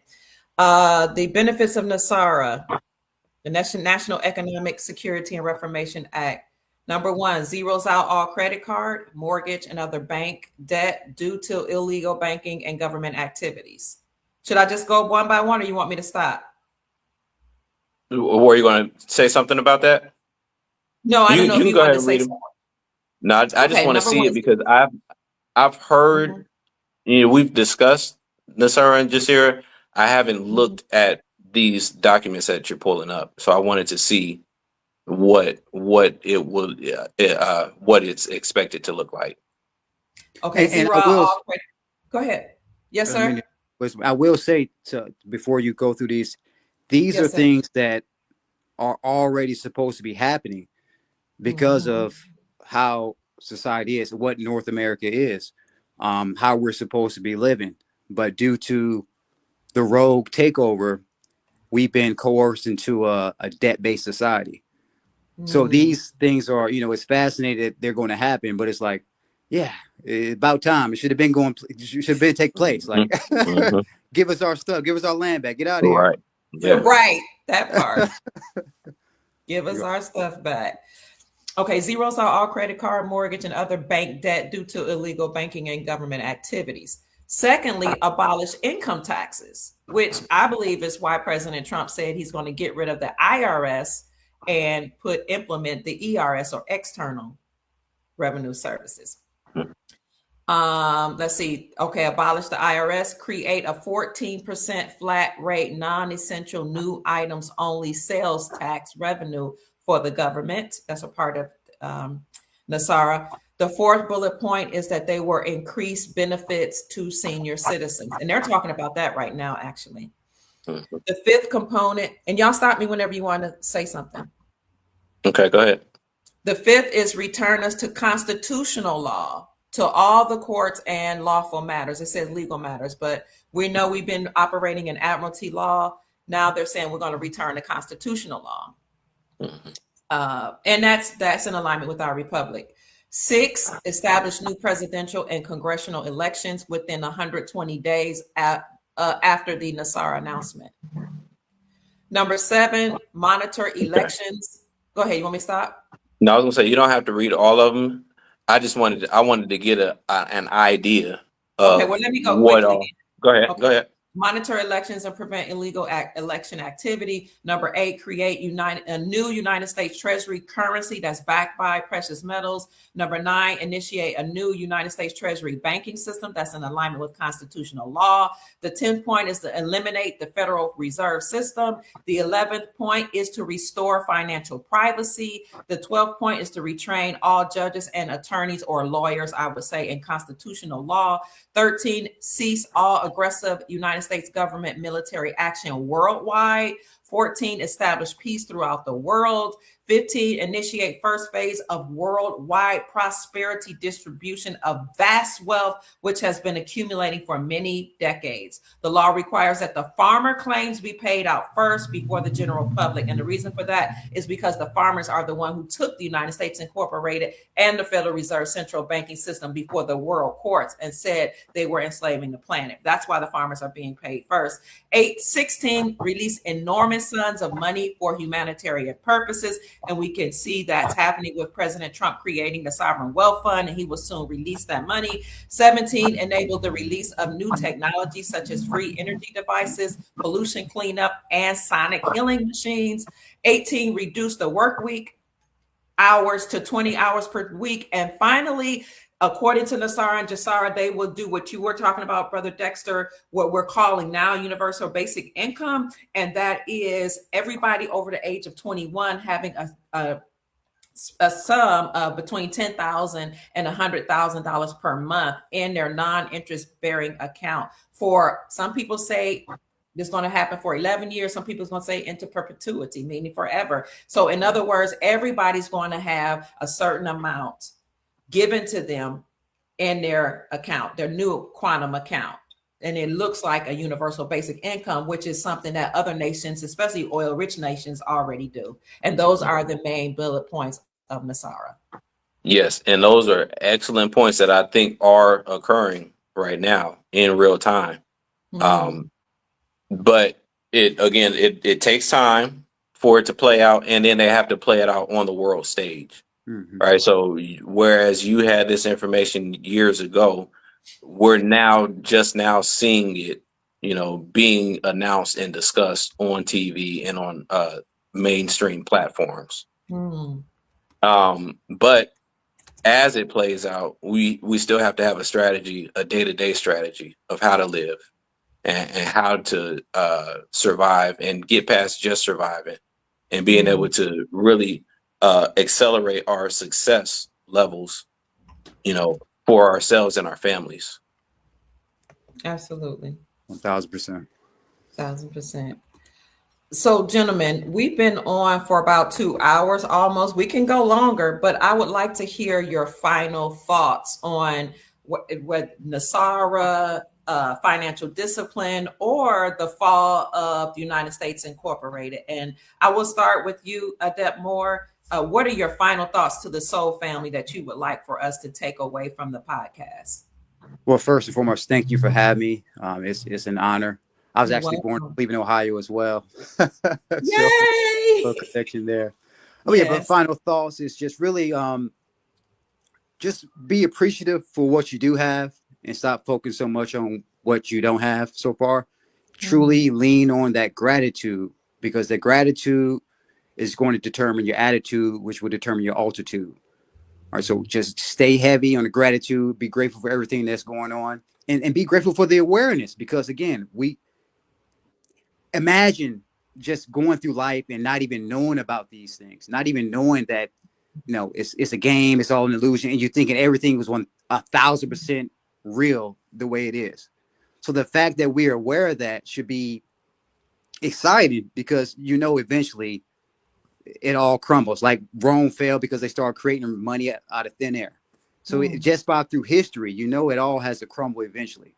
So just stay locked in and just find something that you can utilize to lean on, have the faith and keep going. And just stand in it, stand strong. Don't let any type of negative thoughts seep in to destroy what you have going on. Continue to try to stay positive as much as you can. Practice that gratitude, and then just stay strong and stay solid. Thank you so much. What is your Cash App, Adept Moore? Do you have one? Yeah, it's $ Illuminated Fitness. Spell it for me. So it's $ Illuminated, ILLUMINATED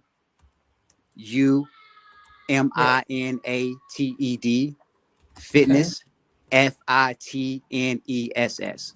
So you do fitness? Yes, I do. Yes. Okay, you'll have to come back on. Send me an email to kiapruitt@gmail.com. I would love for you to talk to the Soul family about the importance of fitness. Okay, absolutely. And it correlates with finances as well. So I'll definitely do that. Okay, I appreciate that. So to support the Adept Moore, you've been a wonderful contributor to the show and a supporter. So I want to thank you so much for all that you've done to add to the conversations throughout the time you've been here with us. I appreciate you joining my son, Dexter Lattimore, today, because you were like right on in the comment section, like agreeing with him and helping the conversation flow. So to support the Adept Moore, please, family, send him a Cash App to Illuminated Fitness. He will come back on to talk about financial and physical fitness and how they correlate with one another. So send him a Cash App to $ILLUMINATED FITNESS. That is Illuminated Fitness. Thank you so much. And so many people say there are no good men, there are no good men, but somehow I seem to find the wise men, the disciplined men, the husbands, the fathers, the men that love and respect women. The women, the men that support the community, and it's because I'm in aligned with that type of vibration.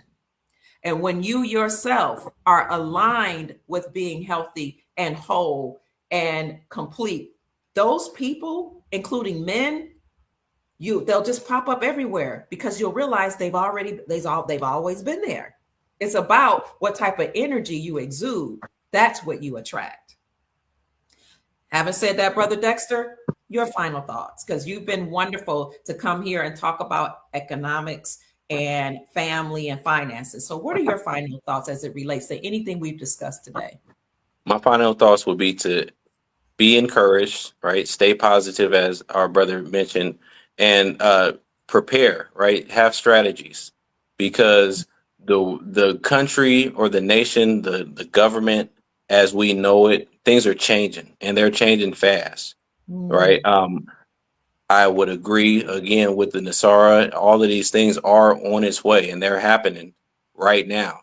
But the system has to collapse in order for those things to occur. That even when you look at those points, they are pushed or addressing the fact that a lot of these uh, systems are currently collapsing. And so, with that collapse, is going to come the usherance of a new time period, a new era where we're not going to have to worry about working 40, 50 hours just to survive. So be encouraged that we are headed towards that trajectory. And in the meantime, definitely prepare, work, have strategies and be financially disciplined, because financial discipline is always going to get you ahead in any type of era, no matter whether it's a recession or a boom.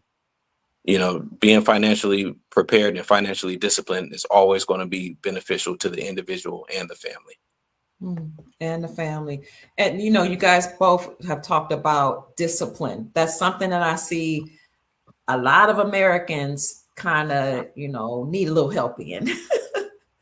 We need help and discipline. And I notice that a lot of us get upset when you hear about the government collapse, when you hear about anything dealing with us relying on or being dependent on some type of system. We're going to have to get away from that. We're going to have to rely on ourselves and be self-sufficient, rely on our families and our communities, right? Absolutely.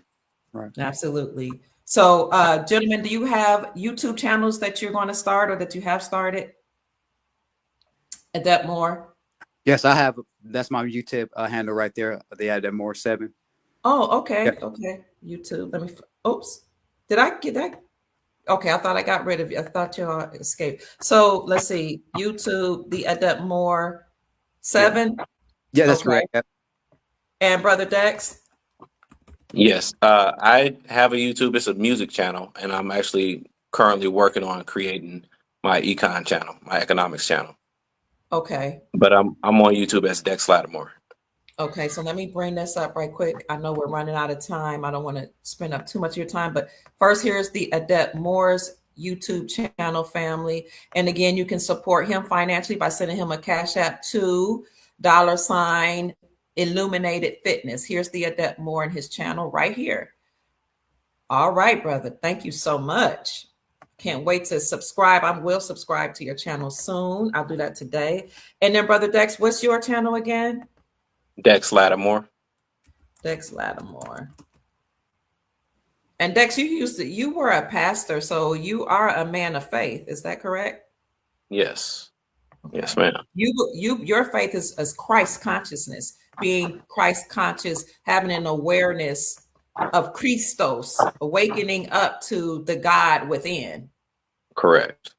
Correct. So this is Dex Lattimore right here, family. Make sure you subscribe to the Adept Moore family, who's going to come back on and speak about fitness and discipline, financial discipline, and make sure you also support Dex Lattimore. So let me, for one last time, family, if you want to support these two fine gentlemen, here is the Adept Moore's Cash App, $ Illuminated Fitness. And if you desire to support Dex Lattimore, then please send him a Cash App to $ Dex Lattimore. That's it, family. Thank you both so much, gentlemen, for being here. I love you all so much. and I appreciate you. Okay. Thank you. Thank you for having me. You all. Thank you all. You're welcome. Shalom to you all. Shalom to you, family. Thank you for your time. Thank you for your energy. Remember, this show was sponsored by Holistic, like Honey Listic. I hear my phone going on in the background. I'm sorry about that. Here is the website. I apologize for that noise in the background. And I'm going to put, I apologize. I'm going to put their link in the description section. That's it. We're about to go out of here, family. I am going to play the outro. Thank you so much. Go out and have a great day. You've heard from Dr. Kia Pruitt, the Adept Moore, and Dexter Lattimore. We trust we've said something to raise your vibrations and inspire you to create the most amazing, magnificent life that you desire and deserve. Bye-bye, family. Peace. Peace. Peace.